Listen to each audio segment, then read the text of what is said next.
Anang Mami to. fifteen Mami ya.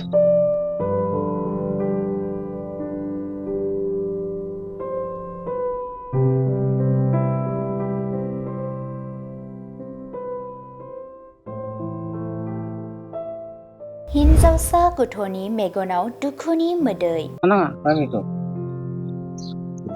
fifteen Mami ya.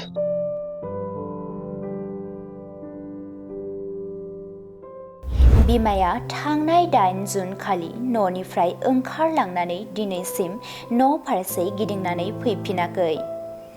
गावनि बिमाखौ नागिरबायनानै गाबदों गथ'साया। बे दुखुथिया गथ'सानि बिमाखौ साफ्रोमबो फेसबुक, इन्स्टाग्राम, इउटुब बाहायगिरि एबा नायगिरिफोरा सिनायखायो जानांगौ।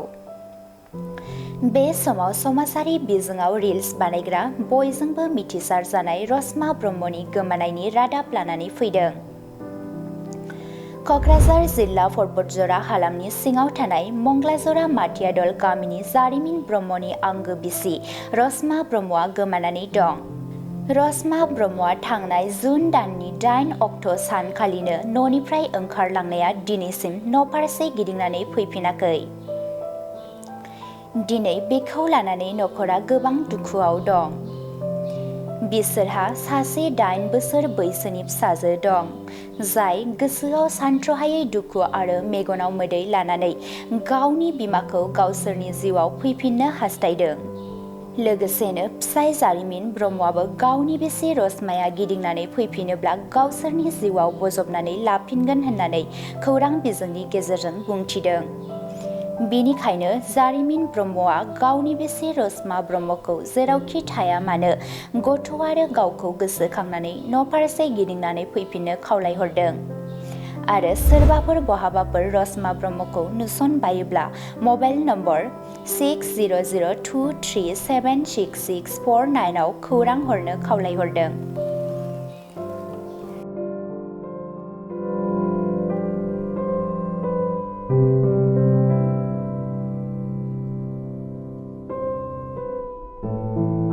Anang Mami to.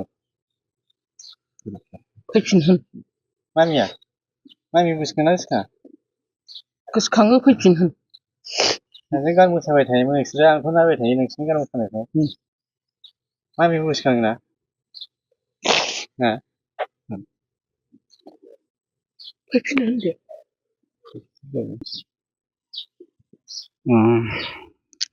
बेनो आंनि बुंनांगौआ। फिलिया बिमाया जेरावखि थाया मानो नैबे गथ'नि थाखाय, गथ'नि फिउचारनि थाखाय, भबिष्यतनि थाखाय फैफिननांगौ। आंनि मोनसे रिकुवेस्ट बियो। बेहा साननो हनो हानाय गोहो दङ, आं मिथिगौ। बेहा मोजां गोथौ गोसोजों साननो हनो हानाय दङ। नैबे गथ'नि थाखाय जे बियो फैफिनगोन, आंबो आसा दं, दिनैसिमबो आसा दं। गुबुनजों थांदों नामा? गुबुनजों थांदों ओरैनोथ' मोनथिथ'वाखै दाबो। गुबुनजों थांदों ओरैनो गोमानानै दं, बेखौ मिथिनानै दं। गावसिनिफ्राय जेबो खोन्थाहरनाय जायाखै, फन नाङाखै, मेसेज गैया, गोमानानै दं होननानै जों नागिरदों, दिनैसिमबो मोनाखै जोङो। नोंथांमोननि गेजेराव माबाफोर दावराव दावसि जादोंमोन नामा? दावराव दावसि जेबो जायाखैमोन। ओरैनो माने गथ'खौ हस्टेलाव नायनो होननानै थांदोंमोन। गथ'खौ हस्टेलाव नायनो थांनाय समनिफ्रायनो गोमानानै दं आरो मबाइल सुइच अफ जानानै दं, दिनैसिमबो सुइच अफ जानानै दं। ओरै नोंसोरनि जे बिहाव बिमा बिफाया न'खरनिफ्राय माबा फोरमायहरदोंमोन? जेबो, बिसोरबो बिराद दुखु खस्थ' सहायनानै दं। बिसोरबो नागिरदों, ओरै जाया ओरै जाया, फन हरबा हामगौमोन सानदों बिसोरबो।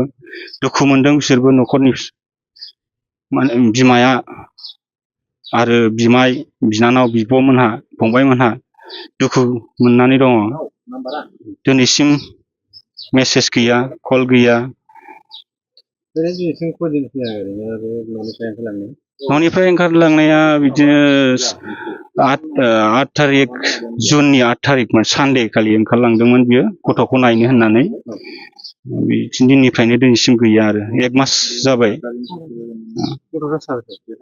आंनि गथ'आ नैबेनो। खय बोसोरसो? 8 बोसोर जाबाय, क्लास 4 आव फरायनाय।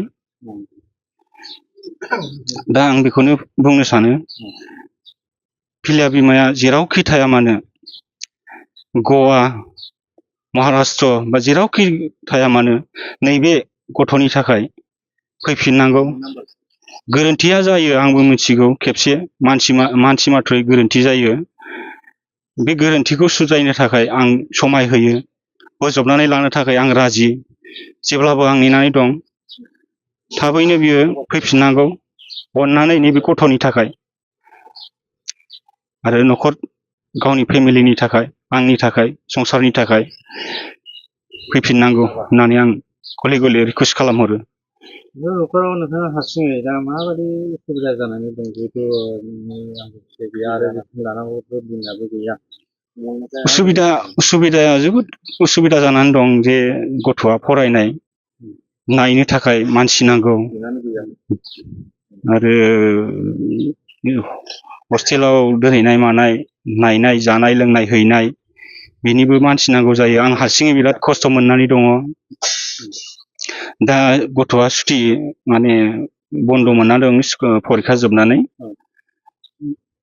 बेनिखायनो जेबो दावराव दावसि जायाखैमोन आरोखि जेबो दावराव दावसि जायाखैमोन जानायालाय थांनाय समाव नोंथाङा जे दिनखालि थांदों ओइदिनखालि नोंथाङा खालामदों ना मोनाखैमोन ना न'निफ्रायनो थांदों ना ओरैनो बायह्रा थांदों न'निफ्राय आंनो खोन्थानानै थांदों बियो जों मिथियो जे जोंबो खालामलाबायो एखमबा एलबाम बानायो बेखौ बायह्रा थांखो ना न'निफ्रायनो मा समाव साननि समाव थांखो ना हरनि समाव थांखो न'निफ्राय बिदिनो फुंनि 8थासो बाजियाव थांदों बियो फुंनि 8थासो बाजिनिफ्राय औ हस्टेलाव गथ'खौ आं नायनोसै आं थांनोसै नों दा फैनानै ओंखामखौ ओंख्रिखौ संनानै जाफैदो बेबायदि बुंलांदों आरो आंखौ मबाइलाव औ ओरैनो हस्टेलाव बबाव फरायनो दुलिगाव इउ एन एकाडेमियाव नोङो बिदि होननानै खोन्थालांदोंमोन ओमफ्राय बिनि उनाव बिनि उनाव आं फन बुबाय फन बुनानै एसे मिथिनाय बायदि जानानै बियो अबाव दं माथो नोंखौ गसाइगावसो नुदों आङो होनहरनाय लोगो लोगो मबाइलानो सुइस अफ